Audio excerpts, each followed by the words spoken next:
Bienvenidos todos, el tema es células vegetales de la materia Introducción a la Biotecnología y somos el equipo de bioremediadores. Vamos a empezar escribiendo las características de estos organismos y como sabemos los vegetales no tienen huesos o estructuras esqueléticas que los contengan. Sin embargo, poseen una gran resistencia gracias a las células vegetales y a sus paredes celulares rígidas y esta misma es un característico de las células vegetales. La pared que rodea estas células actúa de manera permeable para moléculas grandes. Sin embargo, no es un obstáculo para moléculas como agua, gases e iones y moléculas hidrosolubles como azúcares y aminoácidos. La pared de estas células se compone por largas microfibrillas de celulosa en red junto con polisacáridos ramificados, ya sea hemicelulosa y pectinas, y glicoproteínas de nombre extensinas como las pectinas. Podemos resumir la composición de estas células en porcentajes. En celulosa tendría un 40%, en pectinas un 30%, en hemicelulosa un 20% y en glicoproteínas un 20%. Las paredes celulares vegetales se forman en varios pasos por síntesis. La primera estructura en depositarse se llama lámina media. La siguiente estructura se llama pared celular primaria y después viene la pared celular secundaria. Del lado derecho vemos un diagrama que muestra la composición de las macrofibrillas, que a su vez tienen microfibrillas que poseen pectinas, extensinas y hemicelulosas. Y del lado izquierdo podemos ver una micrografía electrónica que muestra las microfibrillas que vienen haciendo estas cositas de aquí, individuales de celulosa en la pared celular de una alga verde. Todas las microfibrillas están compuestas por muchas moléculas de celulosa alineadas paralelamente. Los plasmodesmos son canales citoplasmáticos en la pared celular que permiten la comunicación intracelular entre las células vegetales, entre su membrana plasmática y una pared celular. Los plasmodesmos vendrían a ser canales que están a lo largo de las paredes que permiten la comunicación entre las dos células. A su vez, las dos células están separadas por este canal que se llama lámina media, que su composición está hecha de pectinas adhesivas, lo que permite que estén las dos células juntas. Después tenemos la pared primaria, que vendría siendo esta de aquí, y las tres capas de la pared secundaria y ya la célula en sí. Vamos a clasificar estas células de acuerdo a las herbáceas, ya que la mayor parte de una planta herbácea está compuesta por tres tejidos: parenquima, coloenquima y esclerenquima. Las células parenquimatosas se clasifican de acuerdo a la función que desempeñan en la planta. Estas células varían en estructura y tamaño. Y aquí tenemos como su composición, su forma, y estas dos son son imágenes como las que les mostré en las diapositivas pasadas, de dos diferentes tipos de células y como sus características. Después son las células de colenquima y estas células son alargadas, que vendría siendo la sección longitudinal de esta de aquí, y con grosor desigual, que vendría siendo la sección transversal. Tenemos como sus características y un ejemplo de una célula también. Y las últimas son células de esclerenquima. Estas células en forma de fibras mueren en la madurez funcional y por ello no tienen presencia de núcleos o citoplasma. Platicar un poquito acerca del hábitat de las células vegetales. Sabemos bien que la célula vegetal es aquella que compone los miembros del reino Plantae. El reino Plantae compone aquellos organismos eucariotes, inmóviles y autótrofos a los que se les llama plantas. Sabemos que el número de plantas en la Tierra es muy extenso, pues no solo abarca aquellas que vemos a simple vista, sino también formas muy pequeñas.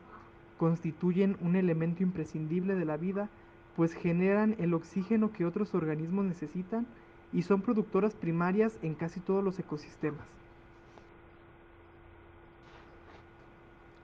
Continuando con aplicaciones de la biotecnología, tenemos que tener en cuenta que la biotecnología vegetal es una extensión de la tradición de modificar las plantas, con una diferencia muy importante que es necesario aclarar. La biotecnología vegetal permite la transferencia de una mayor variedad de información genética de una manera más precisa y controlada. al contrario de la manera tradicional de modificar las plantas, que incluía el cruce incontrolado de cientos o hasta miles de genes. La biotecnología vegetal permite la transferencia selectiva de un gen o de unos pocos genes deseables. Con su mayor precisión, esta técnica permite que los mejoradores puedan desarrollar una variedad con caracteres específicos deseables y sin incorporar aquellos que no lo son. Algunas de las aplicaciones de este tipo de tecnologías son las siguientes. La número 1, resistencia a herbicidas. La resistencia a herbicidas se basa en la forma de transferencia de genes de resistencia a partir de bacterias y algunas especies vegetales, como la petuina. Así se ha conseguido que plantas como la soya sean más resistentes a los diversos aspectos en los que se encuentran. Así, con las variedades de soya, maíz, algodón o canola que las incorporan, el control de malas hierbas se simplifica para el agricultor y mejoran la compatibilidad medioambiental de su actividad, sustituyendo materias activas residuales.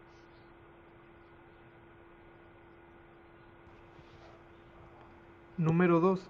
Resistencia a plagas y enfermedades. Gracias a la biotecnología ha sido posible obtener cultivos que se autoprotegen en base a la síntesis de proteínas u otras sustancias que tienen carácter de insecticida. Este tipo de protección aporta una serie de ventajas muy importantes para el agricultor, consumidor y medio ambiente. Algunas de las ventajas que podrían presentar vendrían siendo la reducción del consumo de insecticidas para el control de plagas, protección duradera y efectiva en las fases críticas del cultivo y ahorro de energía en los procesos de fabricación de insecticidas, así como la disminución del empleo de envases difícilmente biodegradables. Número 3. Mejora de las propiedades nutritivas y organolépticas. El conocimiento del metabolismo de las plantas permite mejorar e introducir algunas características diferentes. Un ejemplo de esto vendría siendo el tomate. Se ha logrado mejorar la textura y la consistencia, impidiendo el proceso de maduración al incorporar un gen que inhibe la formación de pectinasa, enzima que se activa en el curso del envejecimiento del fruto y que produce una degradación de la pared celular y pérdida de la consistencia del fruto.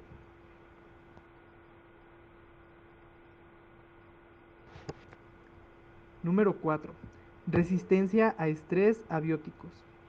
Las bacterias pseudomonas, cuyos hábitats naturales son las plantas, son en gran parte responsables de los daños de las heladas y el frío en muchos vegetales, al facilitar la producción de cristales de hielo con una proteína que actúa como núcleo cristalizador.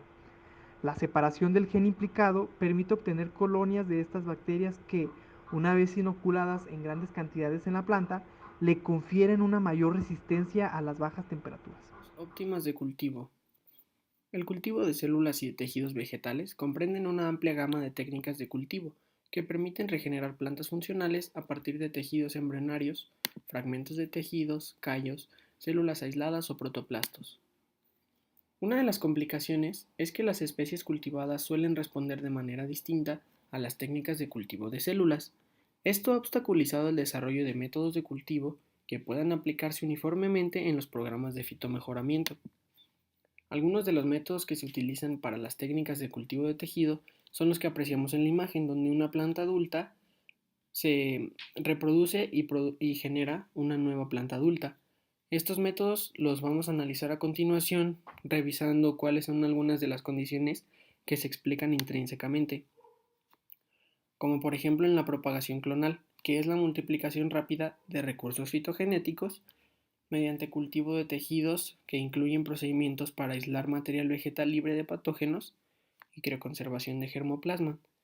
Aquí lo que resaltamos es que es la presencia de los recursos fitogenéticos a la hora de clonar a las células vegetales.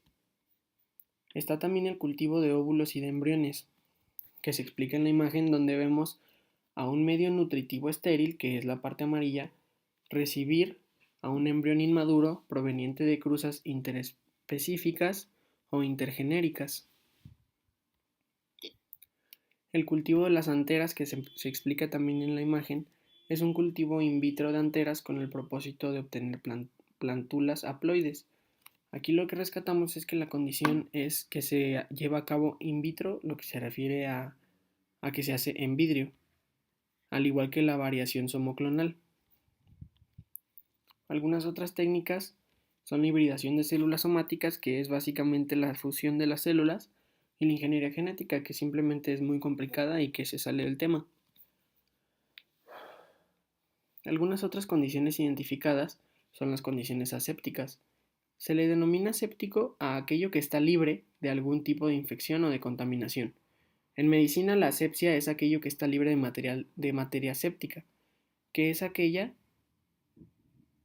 o bien contiene algún tipo de gérmenes, patógenos o que produce putrefacción.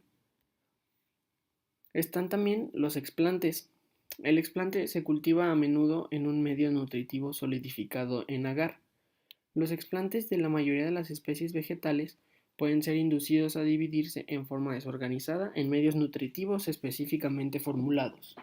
Al cabo de 4 a 8 semanas se forma una masa celular no diferenciadas, una masa de células no diferenciadas, conocidas como callo, que se explica también a continuación. El callo y sus condiciones. El callo se divide y se transfiere en grupos de células a medios de agar nuevos para formar subcultivos. La capacidad de regenerar plantas puede disminuir o alterar la estabilidad del material vegetal con el subcultivo sucesivo. Los cultivos de callo se incuban en condiciones asépticas, normalmente con luz tenue y a temperaturas de alrededor de 25 grados centígrados. El medio de cultivo debe ser nutritivo, contiene comúnmente sales inorgánicas, azúcares como fuente de carbono y vitaminas para mantener un ritmo de crecimiento rápido. Para controlar el crecimiento se pueden añadir fitohormonas como las auxinas y las citocininas. La composición de estas fitohormonas va a afectar en las condiciones del cultivo. La relación entre las cantidades pues tiene una función importante, como ya lo mencionábamos, al inicio de la formación del brote y los primordios de la raíz. En general, una baja relación de auxina-citocinina estimula el inicio de la formación de yemas del brote y suprime el inicio de la raíz. Una relación alta de estas fitohormonas causa desdiferenciación y favorece el inicio de la raíz, y una relación intermedia favorece a la división continua de células con callos indiferenciados. Y bueno, a manera de una conclusión, los refinamientos de los componentes del medio nutritivo y de las condiciones de cultivo han hecho posible cultivar con buenos resultados tejidos vegetales y regenerar plantas a partir de un número cada vez mayor de especies cultivadas. Bueno, continuando con el tema de las células vegetales, empezaré a hablar un poco acerca de la reproducción de estas.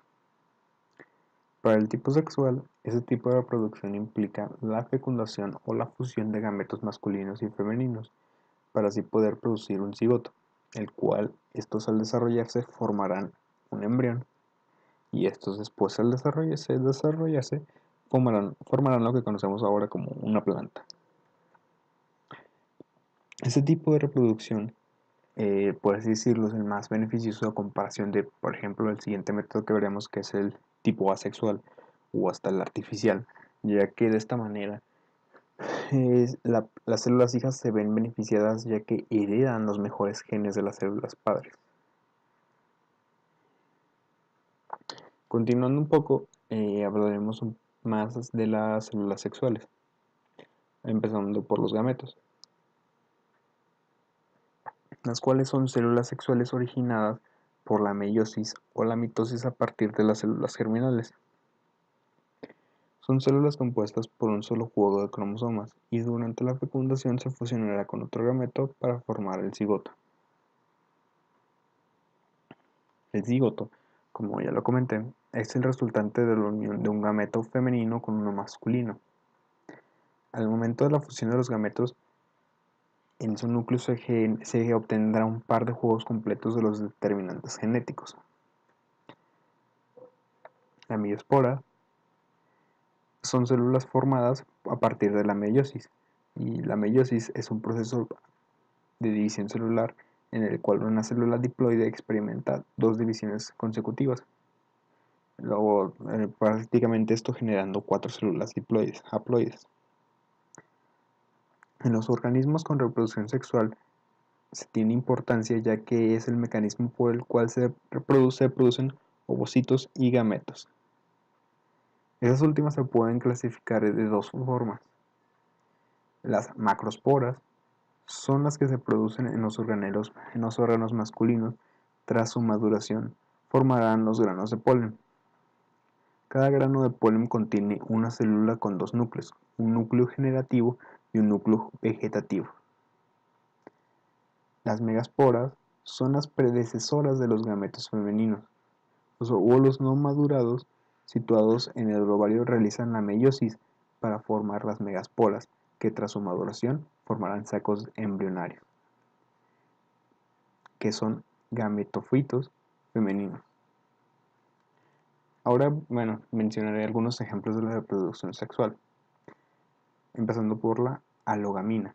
La alogamina es un tipo de reproducción sexual de las plantas consistente en la polinización cruzada y fecundación entre individuos genéticamente diferentes. Este tipo de reproducción favorece la producción de individuos genéticamente nuevos. El proceso de reproducción de los musgos poseen un único conjunto de cromosomas, por lo que transcurren la mayor parte de su ciclo de vida como gametófitos o ploides. Las esporas haploides germinan formando un protomenema, que es o bien una masa de filamentos o un talloide plano. Continuando al tema de reproducción asexual. Los organismos más simples se reproducen por un proceso conocido como fisión o excisión, en el cual la célula madre se fragmenta en dos o más células hijas, perdiendo su identidad original. La división celular, que da lugar a la proliferación de las células que constituyen los tejidos, órganos y sistemas de los organismos pluricelulares, no se considera una reproducción, aunque es casi idéntica al proceso de excisión binaria. Como por ejemplo, la reproducción de los hongos. La multiplicación asexual de los hongos se verifica a través de diversos tipos de esporas. En los hongos acuáticos se producen zoosporas flageladas, desnudas en general de simetría raidada. En los hongos terrestres, las esporas que se hallan revestidas por una pared celular. Tales esporas asexuales suelen ser resistentes a la sequedad y a la radiación, pero no especialmente al calor. Pueden germinar cuando hay humedad, incluso cuando hay ausencia de minerales. Pasando al tema del tipo artificial, este tipo de reproducción es más que nada donde tiene que ver, donde entra la mano del hombre. Y pasaré ahora a mencionar algunos ejemplos. El injerto, o púa o yema o aproximación, son porciones de ramas con una o más yemas que aplicadas sobre un patrón se sueldan con él y desarrollan un ramaje de la nueva planta.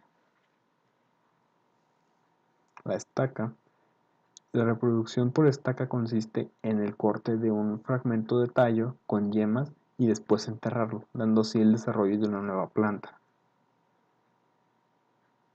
En gajos, el proceso consiste en la preparación de algunos tallos de planta y colocarlos ya sea en agua o en tierra húmeda, en donde la planta formará raíces y así podrá generar una nueva planta.